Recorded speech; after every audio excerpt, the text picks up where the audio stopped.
주님께서 여러분과 함께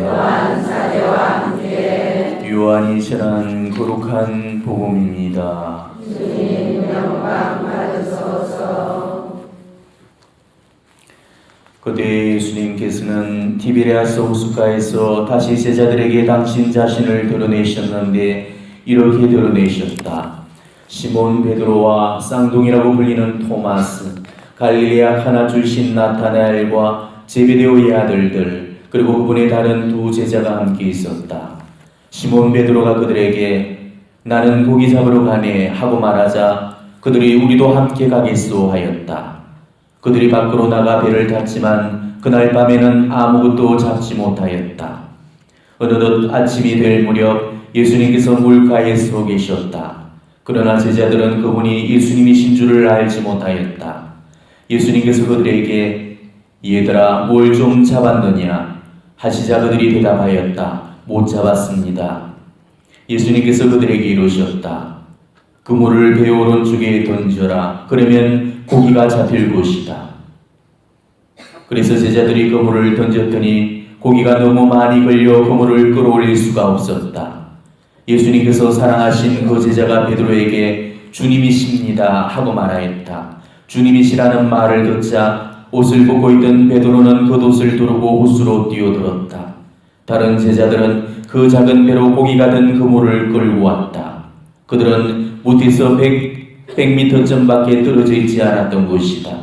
그들이 무태에 내려서 보니 숯불이 있고 그 위에 물고기가 놓여있고 빵도 있었다. 예수님께서 그들에게 말씀하셨다. 방금 잡은 고기를 몇 마리 가져오너라. 그러자 시몬 베드로가 배에 올라 그물을 무토로 끌어올렸다. 그 안에는 큰 고기가 153마리나 가득 들어있었다. 고기가 그토록 많은데도 그물이 찢어지지 않았다.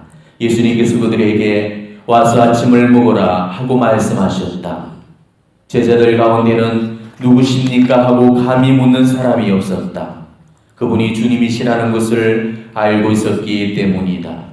예수님께서는 다가가셔서 빵을 들어 그들에게 주시고 고기도 그렇게 주셨다. 이렇게 예수님께서는 죽은 이들 가운데서 되살아나신 뒤에 세 번째로 제자들에게 나타나셨다. 주님의 말씀입니다. 그리스도님 참여합니다. 참 예수님, 예수님께서 부활하셨습니다. 할렐루야.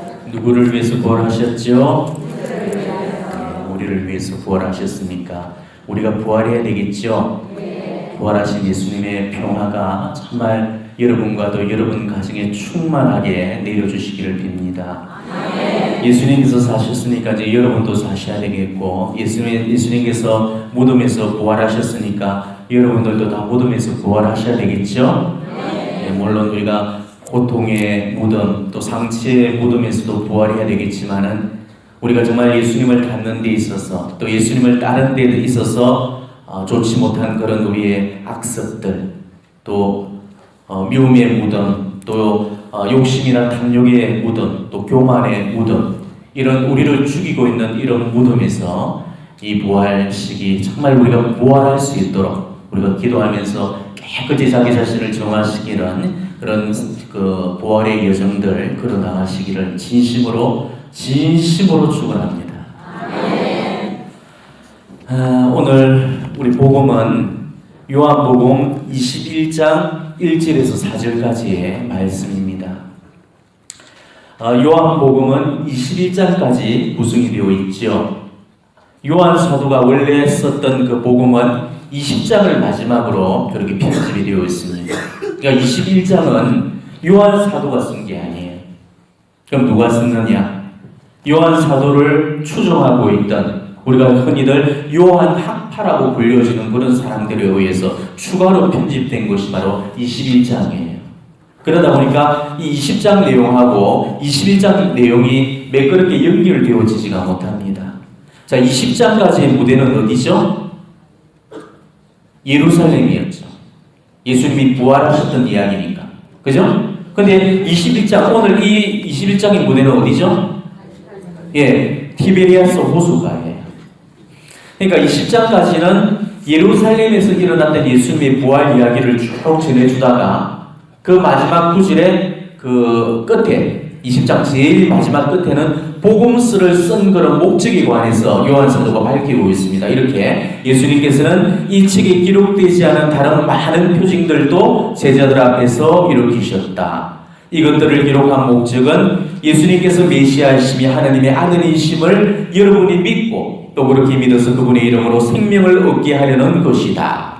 자, 이 말씀이 그 요한복음의 마지막 에필로그, 즉 결론으로 딱 이렇게 끝이 나면은 아주 이렇게 안성맞춤인데, 또 오늘 복음의 그 첫 줄에서 보듯이 그 뒤에 예수님께서는 하면서 다시 계속해서 다른 이야기가 전개가 되고 있죠.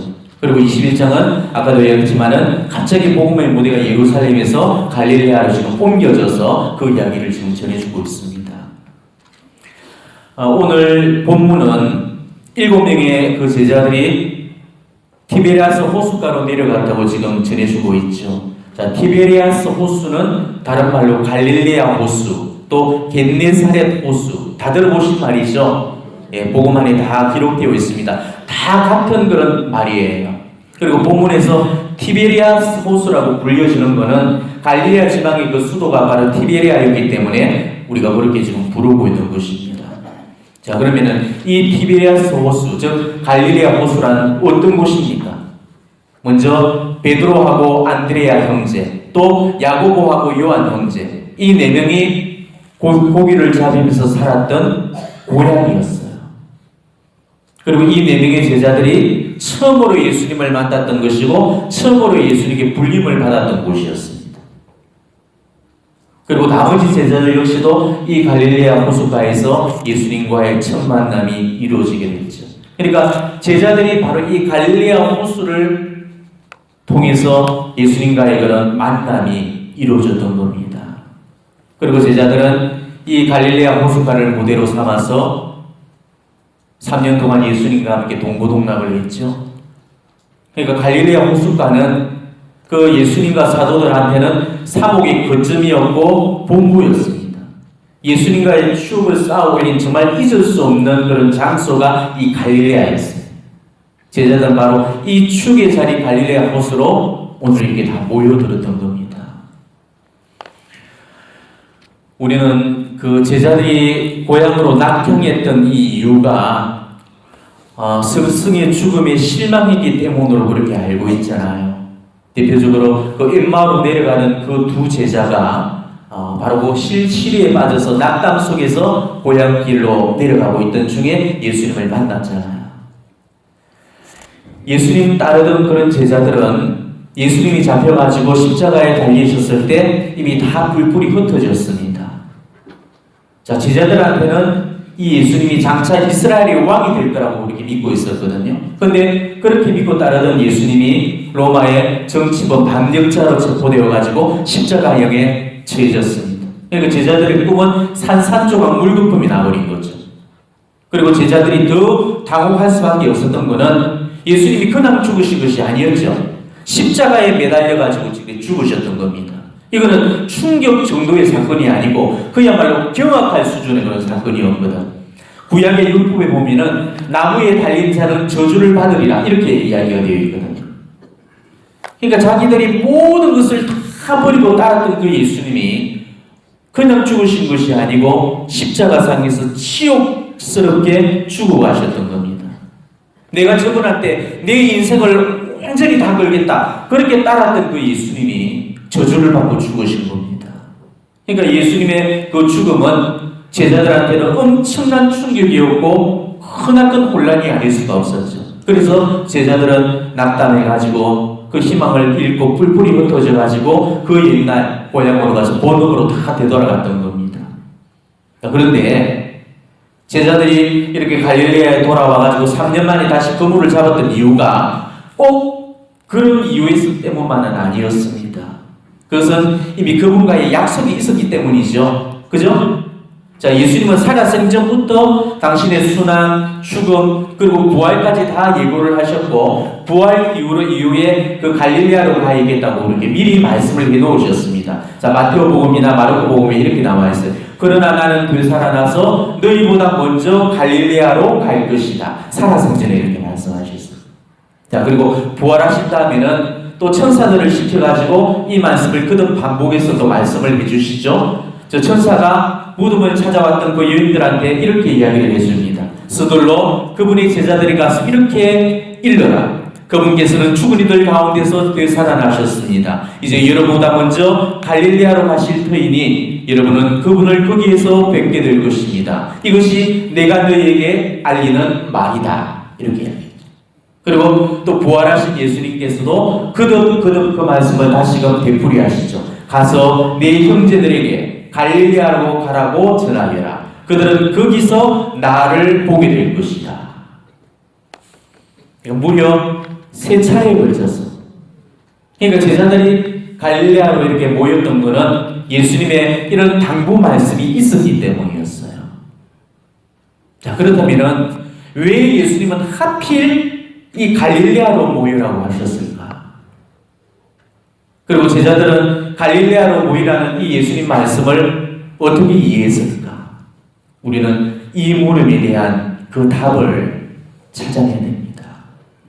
갈릴레아로 가라라는 이 말씀은 제자들한테만 해당되는 메시지가 아닙니다. 부활의 삶을 살아내야 되는 우리 각자에게 주어지는 그런 부활의 메시지가 바로 이 갈릴레아로 가라. 갈릴레아는 제자들한테는 절대로 잊혀질 수 없는 그런 추억의 장소였죠. 자, 갈릴레아가 그토록 소중했던 이유가 뭐였습니까? 예수님과의 추억 때문이었죠. 제자들은 예수님과 함께 그 갈릴레아에서 3년 동안 한솥밥을 먹으면서 동고동락을 했습니다. 함께 울고 함께 웃으면서 거기서 추억들을 켜켜이 쌓아나갔거든요. 아마 예수님이 굳이 갈릴레아로 가라고 말씀하지 않았더라 하더라도 제자들은 갈릴레아로 내려갔을 겁니다. 제자들은 그 갈릴레아에서 스승과의 그 사무치는 그런 옛 추억들을 분명히 느껴보고 싶었을 거예요. 자, 우리도 그렇잖아요. 사랑하는 그런 사람들이 떠나게 되면은 그 사람하고 추억을 쌓았던 그런 장소에 가서 추억의 흔적을 느껴보고 싶은 거. 이게 바로 인지상정이거든. 제자들도 마찬가지였습니다. 그 갈릴레아로 가가지고 사랑하는 그 스승의 손때가 묻어나는 그런 물건들, 그 스승과 함께 걸었던 그 길들, 함께 자고 함께 먹고 함께 느꼈던 그 장소들 정말 애틋하게 그리웠을 거예요. 그래서 누가 먼저랄 것도 없이 그분과 처음 만남이 이루어졌던 그 장소로 돌아가 있었던 겁니다. 그리고 그곳에서 스승을 기다리고 있으면서 한편으로 자기 자신들의 그런 배신을 가슴 아파하면서 뉘우쳤을 겁니다. 도망치기에 바빴던 그런 자신들의 부끄러운 모습을 참기하면서 그렇게 예수님을 기다리고 있었을 겁니다.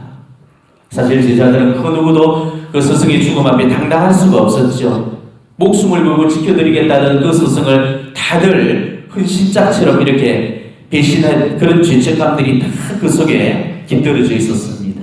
절대로 부인하지 않겠노라는 그런 베드로, 함께 죽으러 갑시다는 그 토마스, 그분에게서 진정한 이스라엘인이라고 칭찬을 들었던 이 나타나엘, 또 그분을 그림자처럼 따라다녔던 다른 제자들, 어느 누구도 떳떳해질 수가 없고 그 부끄러움과 그 수치심에 고개를 들 수가 없는 그런 심정이었죠. 그렇지만 갈릴레아는 바로 그런 제자들에게 잘못을 떨치고 일어날 그런 새로운 기회를 제공했습니다. 특히나 베드로한테는 더 그랬죠. 자, 갈릴레아의 이 체험은 그 누구보다도 베드로에게는 가장 필요한 시간이었죠. 베드로는 예수님을 3번씩이나 부인하고 배반했던 그런 자기 잘못 앞에 의기소침해 있었습니다. 초대교회를 이끌어갈 그런 지도자가 부끄러운 전과를 달고 스스로 그 죄의식 속에 빠져서는 도저히 복음적 사명을 이렇게 감당할 수 없는 그런 노릇이었잖아요. 자, 오늘 복음에 뒤이어서 나오는 그런 이야기가 예수님과 베드로가 나눈 그런 질문과 응답 이야기가 나오죠. 너는 나를 사랑하느냐? 예, 사랑합니다. 예수님이 몇 번 물었죠? 베드로가 몇 번 배반했죠? 예, 3번 배반한 것을 3번 사랑으로 확인함으로써 예수님은 이 베드로의 죄의 전과 기록을 모두 다 말소시켜 주셨던 거죠. 그래 위해서 그 베드로는 잘못을 씻고 비로소 초대교회의 그런 반석으로서의 그런 사명을 비로소 감당할 수가 있었던 거예요. 그러니까 정말로 이 갈릴레아의 체험은 그 누구보다도 베드로에게는 가장 필요했던 그런 시간들이었습니다. 자, 그러면은 이 갈릴레아의 체험이 비단 베드로를 위한 그런 시간이었을까? 아니, 베드로를 위해서만 필요했던 시간이 아니었습니다. 다른 제자들 역시도 이 베드로는 못지않은 그런 전과자들이었잖아요. 죄다 예수님을 금식장처럼 내버렸고 달아나 버렸던 그런 도망자들이었거든요. 제자들이 예루살렘에서 보냈던 그 마지막 순환의 시간들은 성공이었습니까? 실패였습니까? 실패였죠. 자, 예수님을 따르던 그 수많은 사람들이 예수님을 떠날 때도 제자들은 뭐라고 그랬죠? 우리가 생명의 주님을 두고 누구를 찾아가겠습니까? 하면서 예수님께 그 신뢰를 약속드렸죠. 토마스는 우리도 주님과 함께 죽으러 갑시다 하면서 자신만만해 있었습니다. 베드로는 죽는 한이 있더라도 주님을 떠나지 않겠습니다라고 호언장담을 했단 말이에요. 그렇게 철석같이 맹세하고 약속을 했던 그 제자들이 예수 스승의 그런 순환의 길 앞에서 배반을 하고 도망을 가고 그렇게 부인을 해버렸습니다. 그로 인해 가지고 너나 할 것 없이 다들 의기소침해 있었고 그 자신감이 위축되어 있었죠. 제자들은 아무것도 할 수 없는 그런 패배주의에 젖어 있었습니다. 아마 이대로라면은 복음을 전하는 거룩한 사명을 결국 감당할 수가 없었을 거예요. 그래서 예수님은 이런 의기소침해 있는 그런 제자들을 위해 가지고 특단의 조치를 내렸던 겁니다. 바로 예루살렘에 있는 그 제자들을 갈릴레아로 다 이렇게 불러들이셨던 거예요. 왜? 왜 그랬을까요? 다시 원점으로 되돌려가지고 갈릴레아에서부터 새로 시작하도록 하기 위해서였습니다. 그래서 그 실패를 만회를 시키고 회복할 새로운 그런 기회를 부여해 주시기 위해서 그래서 제자들을 다 갈릴레아로 집결을 시켰던 겁니다. 예수님이 제자들을 움직여 가셨던 그 동선을 우리가 보게 되면은 자, 갈릴레아에서 공생의 3년을 보내시죠. 그리고 마지막으로 예루살렘에 올라가시잖아요. 그리고 거기서 예수님이 순환을 받으시고 죽으시고 그리고 거기서부터 부활하시잖아요. 그리고 나서 부활하신 후에 어떻게 합니까? 제자들을 예루살렘에서 갈릴레아로 내려오도록 하셨죠. 그리고 다시 그 갈릴레아에서부터 새로운 소명을 부여시키고 다시 예루살렘으로 올라가도록 그렇게 하셨죠. 그리고 제자들이 보는 가운데서 그 예루살렘의 올리브산에서 이렇게 성천을 하셨습니다. 그리고 예루살렘에서 성령 강림을 체험하게 하셨고 마침내 그 예루살렘을 통해서 우리 교회가 탄생이 되었습니다. 맞죠? 자, 진짜로 예수님한테 어떤 의도가 없었다면 구태여 이렇게 하실 이유가 뭐가 있었겠습니까? 그냥 예루살렘에서 부활하셨으니까 거기서 그냥 성천하시면 돼. 근데 왜 구태여 갈릴레아로 다 모이도록 그렇게 만드셨겠냐고요. 예루살렘에 있는 그 제자들을 다시 갈릴레아로 불러들이신 그 이유는 바로 거기에서부터 다시 새롭게 시작하도록 해주기 위해서 바로 거기가 새롭게 시작했던 지점이었잖아요. 그래서 다시 그 지점으로 원상복구를 시킵니다. 그렇게 해가지고 제자들에게 잃어버렸던 그 첫 마음, 그 첫 사랑을 회복시키고 거기에서부터 새롭게 준비를 시키려고 했던 거예요. 이게 바로 예수님께서 제자들을 갈릴레아로 내려오게 하셨던 그런 의도였던 겁니다. 바로 제자들은 거기서 자기들의 잘못을 용서받게 되었고 또 새롭게 예수님의 그런 부활에 대한 그런 눈을 뜨고 부활 신앙을 가지게 됐죠. 그리고 부활하신 예수님에 대한 그런 체험들도 바로 이 갈릴레아를 통해서 완성이 되게 됩니다. 예수님은 그 갈릴레아에서 제자들을 그 힘을 얻도록 해서 이렇게 굳건한 사도로 완성을 시켜줘서 마침내 그 패배한 장소였던 이 예루살렘에서 다시 승리를 거두게 해주셨어요. 그러니까 패배의 장소였던 이 예루살렘을 승리의 장소로 만들어줬던 그 원동력이 바로 이 갈릴레아에 있었던 겁니다. 이게 오늘 복음이 우리에게 주는 부활의 메시지라는 거예요. 요한복음 2장에 보면은 하나님이 에베소 교회에 주시는 말씀이 나옵니다. 너에게 나무랄 것이 하나 있다. 너는 처음에 지녔던 사랑을 저버린 것이다. 그러므로 네가 어디에서 추락했는지를 생각해내어 회개하고 처음에 하던 일을 다시 시작하여라. 어떤 일을 우리가 새로운 각오로 다시 시작할 때 초심으로 돌아간다 그런 말을 쓰죠. 그죠? 우리 교회가 이런 쇄신이나 개혁을 부르짖을 때마다 항상 내거는 슬로건이 초대교회의 정신으로 돌아가자 그런 말을 씁니다. 이걸 오늘 복음으로 다시 표현하자면 갈릴레아로 돌아가라는 그런 말이에요.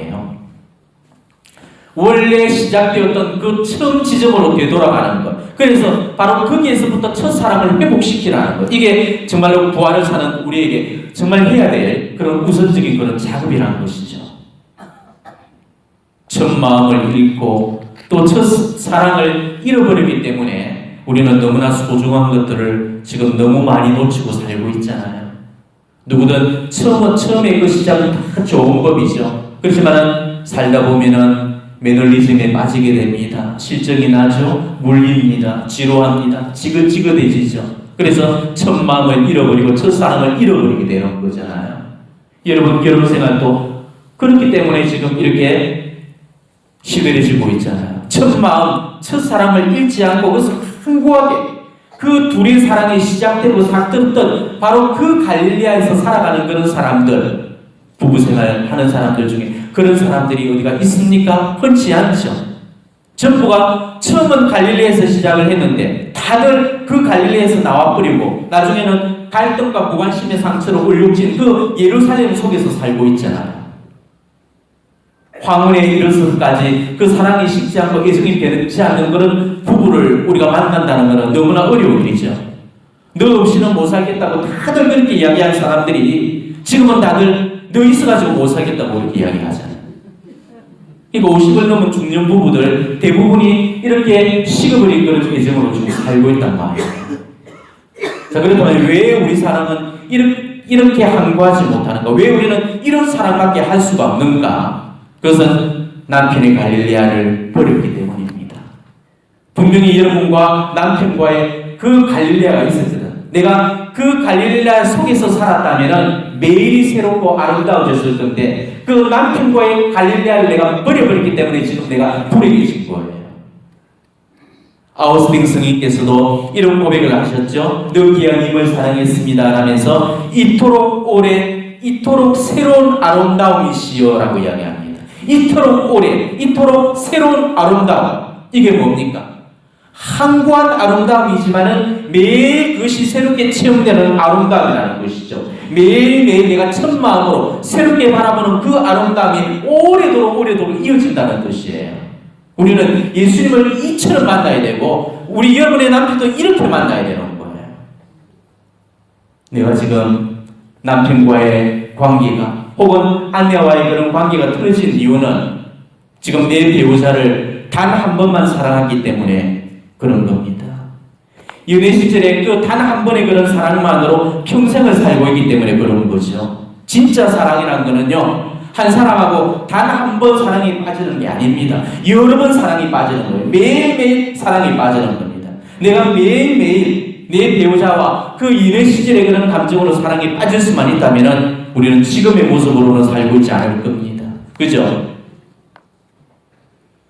우리한테는 다들 자기만의 갈릴레아가 다 있습니다. 여러분도 그렇고 저도 그렇고요. 저한테도 저만의 갈릴레아가 있거든요. 저도 예수님과의 첫 만남이 이루어졌던 시간이 있고 예수님과 사랑에 빠졌던 그런 시절들이 분명히 있었습니다. 어쩌면 그게 바로 저만의 그런 갈릴레아일 거예요. 하나님을 위해서 그 사제로 살기로 맹세하면서 제단에 부복했던 그곳, 바로 그곳이 나의 갈릴레아입니다. 또 제가 잘못된 삶을 뉘우치고 돌아와서 회개하고 그 제단 앞에 무릎 꿇었던 그곳, 바로 그것이 저의 갈릴레아입니다. 저는 그 사건들을 제 인생에서 가장 소중한 그런 두 가지 추억으로 간직하고 지금 살고 있습니다. 97년 2월 1일에 남천성당에서 사제로 수품되었습니다. 그리고 저는 그날 하나님과 교회 공동체 앞에서 인생을 예수님을 위해서 살기로 거룩한 서원을 드렸습니다. 예수님이 너무 좋아가지고 예수님과만 사랑하면서 살기로 맹세를 했죠. 그래서 남천성당이, 그리고 남천성당 그 제대 앞이 제가 경험했던 제 첫사랑이 이루어졌고 첫 만남이 이루어졌던 저의 갈릴레아입니다. 그래서 저는 해마다 2월 1일이 되면은 제 갈릴레아를 잊지 않기 위해서 저는 혼자 난천성당으로 갑니다. 그리고 그곳에서 제가 처음으로 부부했던 바로 그 모습으로 제단 앞에서 오랜 시간을 보내고 돌아옵니다. 해마다 제4제직의 그 복음을 갱신하는 그 갱신 서약을 바로 그곳에서 새롭게 가지고 있습니다. 왜? 저의 갈릴레아를 잊어버리지 않기 위해서요. 그리고 제가 그렇게 하고 돌아오게 되면은 저도 왠지 모를 힘이 샘솟아 오르는 것을 항시로 느끼게 됩니다. 사제 생활이 마냥 행복한 것만은 아니죠. 결혼 생활에서도 여러 가지 피로감이 오듯이 사제 생활 역시도 고단함이나 그런 무력감들이 있거든요. 때로는 사복에 지치고 또 피곤해가지고 찌들리게 되면은 사제직의 정체성도 잃게 되고 또 사제직의 기쁨도 없이 이렇게 살 때가 있습니다. 그럴 때마다 그곳에 가서 보면은 왠지 모를 그런 힘이 샘솟고 이렇게 용기가 솟아납니다. 재단에 부복해가지고 조용히 엎드려 있는 동안에 제가 20년 전에 바로 이곳에서 이 모습으로 엎드리면서 펑펑 울면서 하나님을 위해서 맹세했던 그 소원들을 다시금 제 머릿속에 떠올리게 되는 겁니다. 그러면서 제가 잘못 살았던 그 삶, 그리고 힘들고 아팠고 속상하고 억울한 그런 일까지도 그 속에서 다 용서를 받고 위로를 받고 또 치유를 받고 또 회복을 받게 됩니다. 그리고 또 때로는 제가 불평이나 원망이 올라오고 감사를 잊어버릴 때가 있죠. 그런 순간에도 저는 저만의 갈릴레아로 돌아갑니다. 저를 회개시켜서 당신 앞으로 불러주셨던 그날의 그 기억 속으로 저는 잠겨듭니다. 그리고 제단 앞에 무릎을 꿇고 밤을 새워서 울었던 그 통안의 그 밤을 다시금 떠올리면서 내가 얼마나 하나님의 사랑을 많이 받았는가를 다시 기억을 해냅니다. 그리고 하나님의 은혜를 생각하면서 불평 없이 원망 없이 다시금 제 십자가를 지고 나아가게 됩니다. 저는 바로 나만의 그 갈릴레아를 통해서 매일매일 새롭게 제 쇠약해진 그 힘을 공급하게 되는 겁니다. 자, 여러분한테도 자신만의 갈릴레아가 다 있다는 것이죠.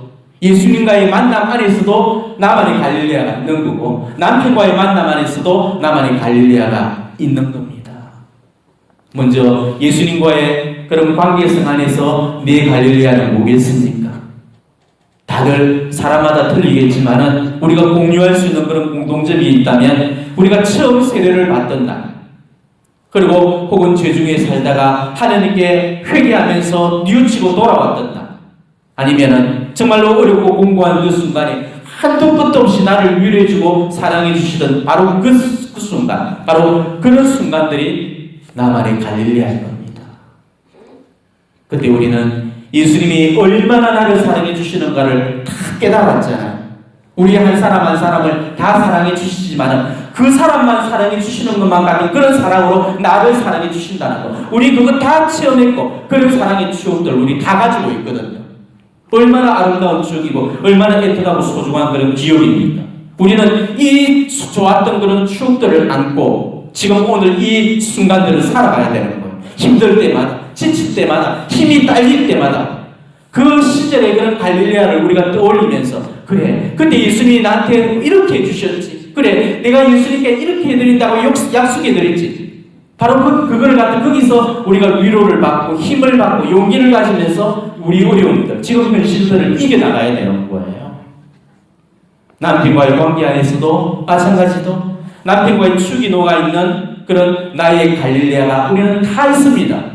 남편을 처음 만나가지고 사랑을 키워가는 그 순간이 나의 갈릴레아일 수도 있고 또 남편과 사랑을 쓰려가면서 영원히 함께 살겠다고 다짐했던 그 결혼식장이 바로 나만의 갈릴레아일 수도 있죠. 그렇지만 그 갈릴레아를 추구하면서 사는 사람들이 많지 않다는 겁니다. 현실에서 배우자와 어떤 어려움이 부닥칠 때마다 그 배우자와의 그런 아름다운 추억이 깃들어 있는 그 갈릴레아로 생각을 되돌리고 마음이 되돌아가야 되는데도 우리는 이 남편과의 갈릴레아를 추구하려고 하지 않는 거예요. 남편이 미운 마음이 들 때마다 사진첩을 꺼내놓고 그 옛 회상에 잠기면서 그래, 그 시절에 저 사람이 나한테 이렇게 대해줬지, 그러면서 우리가 첫사랑을 기억하고 그 추억을 되살릴 수 있어야 되거든. 저처럼 때로는 그 남편과의 사랑의 흔적이 묻어있는 그 장소로 다녀도 와보고, 그러면서 그 첫사랑의 현장 속으로 들어가서 그 현실 속의 섭섭함을 그 속에서 잊을 수가 있어야 되는데, 우리는 그 팍팍한 현실만을 붙들고 앉아가지고 추억을 되돌릴 여유가 없는 거예요. 사람이 나이가 들면 들수록 추억으로 살아야 되는 겁니다. 젊은 시절에는 기억으로 살게 되지만은요, 나이를 먹어가면 먹어갈수록 기억력은 강대되고 추억만 남게 되거든요. 기억력은 없어지지만은 추억력은 없어지지 않죠. 그죠? 예. 그러니까 우리가 남편과 일생을 살아오면서 수많은 그런 추억들이 있잖아요. 그렇지만 아팠던 그 추억을 보지 말고 좋았던 추억으로 우리는 살아야 된다는 겁니다. 늙어갈수록 그 좋았던 추억들, 그 사랑했던 기억들만 다 남기고, 그리고 미웠던 감정들, 또 아팠던 그런 기억들, 그것을 내 삶 속에서 다 빼내버려야 됩니다. 이게 우리가 늙어갈수록 해야 될 그런 작업이에요. 이래야 우리의 늙음이 아름다워질 수가 있는 겁니다. 그걸 자꾸 우리가 내려놓지 못하고 붙들고 사니까 습성증이 걸리는 거예요. 지금 남편 때문에 우라가 치밀어가지고 화병에 걸리는 사람들이 얼마나 많습니까?